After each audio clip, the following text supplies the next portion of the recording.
And welcome back, ladies and gentlemen, Gungans and droids, and all of you Jedi that happen to ride space whales in your free time to go to a whole other galaxy. That's a pretty specific demographic out there. Welcome to today's video where we are going to be talking about the brand new Unlock the Star Wars Galaxy of Heroes, Ezra Bridger Exile, the latest conquest character for this game. And the question is he any good? This year has been hot for conquest units, and well, how does this guy shape up when we look at the other ones? Well, let's just say I'm not disappointed, and we only have room to grow.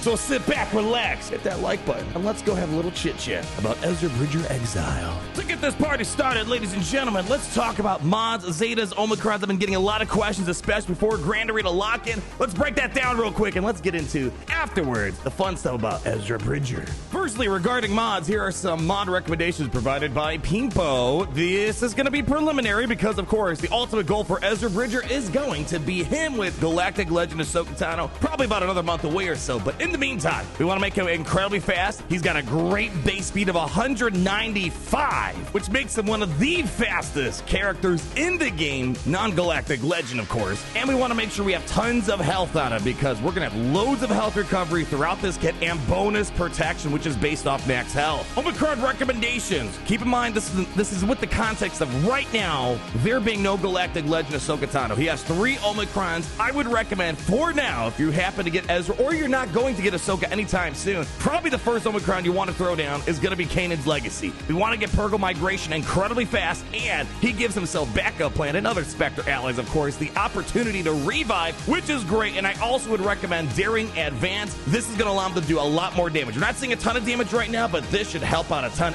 And all these debuffs can't be resisted, and it can reduce his cooldown by 1. The other Omicron for Exile, I would probably recommend this once you get Galactic Legend Ahsoka Tano. You're probably not going to benefit from this too much, at least from what we're seeing right now with what we have in front of us. Regarding Zetas, at the very minimum, I would recommend the Exile Zeta. This allows him and other Spectre allies to be completely immune to instant defeat immunity. That's nuts. That's great. Also prevents enemies from assisting on him. That is going to be another big deal. Second Zeta I would recommend, the Force is my ally. This allows him to put the Exile on the other team once he hits his 50 stacks of Purgle Migration. And if you happen to have another Zeta laying around, Daring Advance is also alright because it's going to allow him to stun. But the other Zetas are going to take a lot greater precedence. Alright, with that out of the way, let's talk about Ezra himself. What is he looking like right now? Overall, the 2 big things that I am seeing with Ezra is he's going to look good at a Jedi Master Luke Skywalker and probably other Jedi lineups of that nature. But also, I think what his popular home is going to be for now is going to be with Galactic Legend Rey. He's going to probably make a lot of your non-GL things a little bit more complicated to take down a Rey lineup. Let's chat about it. And I guess before maybe we talk about Master Luke and Rey, it's probably important to kind of highlight a few things about just him before we start plugging him into different lineups. The first and foremost thing that is kind of a big deal on Ezra is working with this new status effect called Exile, which is sort of like a self-applied isolate. And the problem is when he has it, you can't really call him to assist. He can't really get buffs from other people. What we're looking for is eventually, once he ramps up his Purgle Migration, he gets to 50 stacks, which is why that Kanan's Legacy Omicron's going to help out a ton. Once he gets 50 stacks, he can get rid of Exile and put it on the opposing team. So now he's basically permanently isolating the other team out there. The other thing, speaking of Exile, that's unique to Ezra Bridger, this was a lot more apparent when he was put on defense with Rey. Kind of annoying, especially in 3v3 situations out there. Ezra Bridger, when he has Exile at the very beginning of the battle, you basically can never assist on Ezra. So that means, and this is going to be good because he has resilient defense. So think of Mace Windu, Savage, where it's kind of like a taunt, but not really. You can kind of easily get rid of it. But you can't, for example, call on a Queen Amidala Mass Swarm. You can't get Padme to swarm. You can't get, Master Kenobi or Ahsoka to call people to assist or assist on him. And this turns into a big deal, especially things like with Jedi Master Luke, you can't call people to assist on him. So there's a lot of things out there, especially when he has resilient defense. It can get quite annoying very quickly if you can't get any assisting on him. Also, preventing light side allies from having their cooldowns manipulated, kind of a big deal. Galactic Legend League prevents it on all sides of the battlefield, but preventing his team, all light side allies, doesn't have to be Jedi, doesn't have to be light side online Force users, it could be Ewoks for crying out loud. Cooldown manipulations on his side, kind of a big deal. And furthermore, he prevents instant defeat immunity on himself and other Spectre allies. Those are 2 really powerful mechanics that he's able to kind of safeguard for Force team. And two more things I want to point out about him. Through Kanan's legacy, this is pretty much the big ability for us when we're doing our initial day one testing. 40% health and protection recovery on all allies. It could be Empire, it could be Ewoks, it could be Jawas,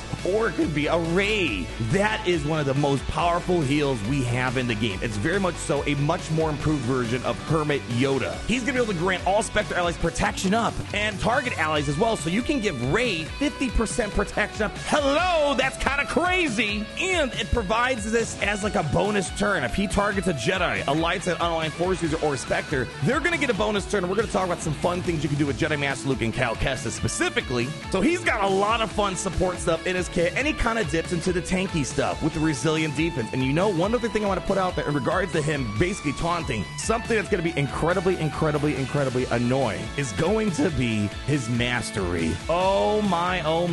His mastery has critical chance, which is helpful. You know, if he lands crits on his special ability, he can get stunned. Cool. He gets critical damage, but deflection chance and dodge chance. Oh my gosh. If there's going to be anything that ramps up his mastery, he's going to be kind of a hard character to hit. So it's already bad enough if you can't assist on him, and it's going to be bad even worse if you can't land your hits. Incredibly frustrating to work around that, especially if he's going to be quasi-taunting in front of you. So with those core things that I like about Ezra, what does that plug it into with the stuff we have in the game right here, right now? Let's talk about the Jedi stuff first. I think it's pretty apparent that he's going to plug in with Jedi Master Luke Skywalker and probably some other Jedi lineups here. I would say this, you know, we're going to kind of summarize this more towards the end. He's not really a character that you plug into a faction and there's just a new faction that just came to life.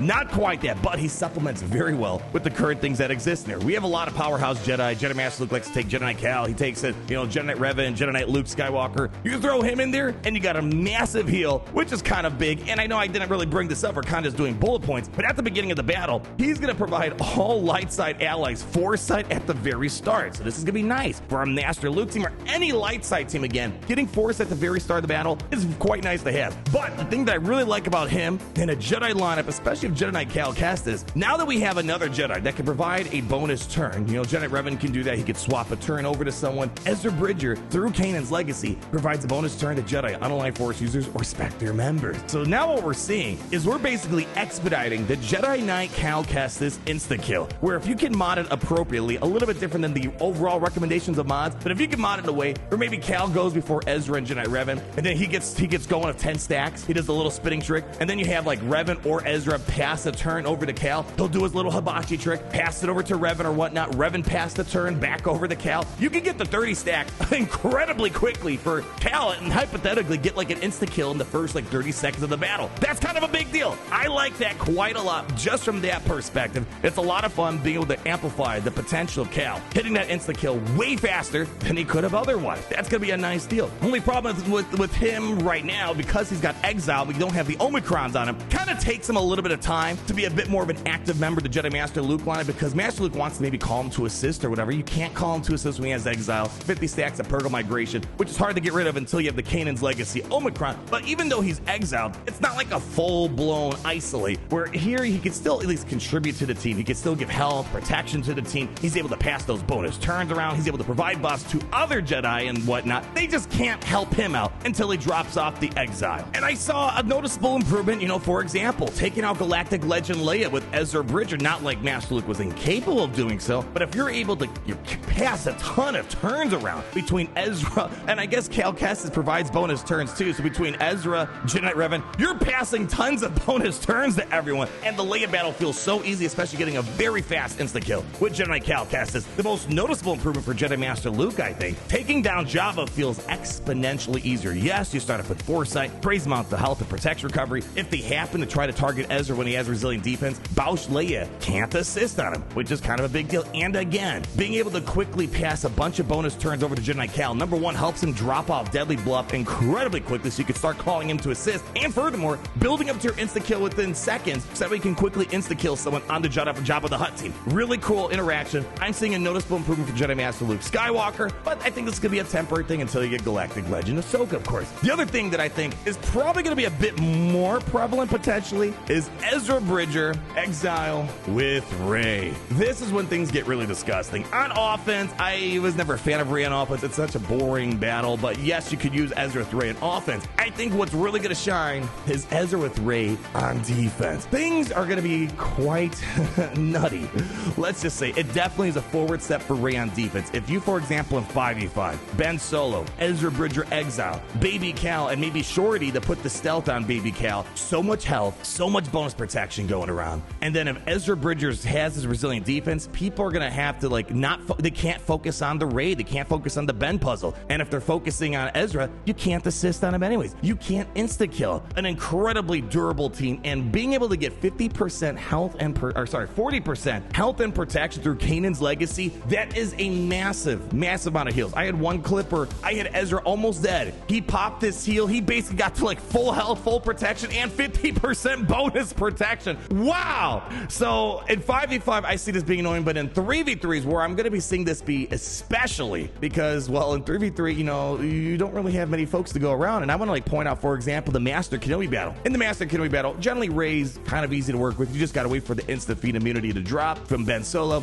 You can insta kill whoever that third member is, and then you can work on the Rey Ben puzzle. Insta kill is incredibly worthless up against Rey in 3v3. Let me explain why. You can't insta kill Rey with Commander Tano. You can't insta kill Ben until you get Rey in the yellow. So that's kind of a problem. That's a whole load of work you got to do with, especially with Ezra doing his resilient defense. You can't insta kill Ezra Bridger Exile. So what are you left with? You are left with Commander Tano doing absolutely nothing. Zero, zilch, nada on the team. And I found this battle to be incredibly difficult for Master Kenobi, especially with Ezra's dodging hit after hit after hit with his mastery. This is going to be a bigger problem. And we have some preliminary Omicron gameplay. I recommend you click on the card in the top right hand corner if you want some early access test server gameplay that was provided to the community. We see even in 3v3 or 5v5, things like Starkiller, minus his crazy data crying he has, could be struggling up against Rey and Ezra. We're seeing Malicos could be struggling. I was having a hard time with Queen Amidala, which has been another decent counter, because again, I can't swarm on Ezra. They don't really have a ton of buff dispels to work around, and then he's just going to get resilient defense again. It's quite a complicated feat working through all this stuff that Ezra Bridger's bringing to the Rey lineup. So I really believe, for me especially, I'm going to be seeing a lot of Kanan with Rey action until Galactic Legend Ahsoka Tano comes around, and that's where we kind of got to start bringing our conversation down a bit. All this stuff with Master Luke and Rey is cool, and I'm sure there's going to be some other stuff, maybe Jedi Revan, Jedi Luke and whatnot, or if you don't have Master Luke, you can do stuff like that. But at the end of the day, Ezra Bridger is designed to be used with Galactic Legend Ahsoka Tano, and you can already see how this is shaping up to be really good, right?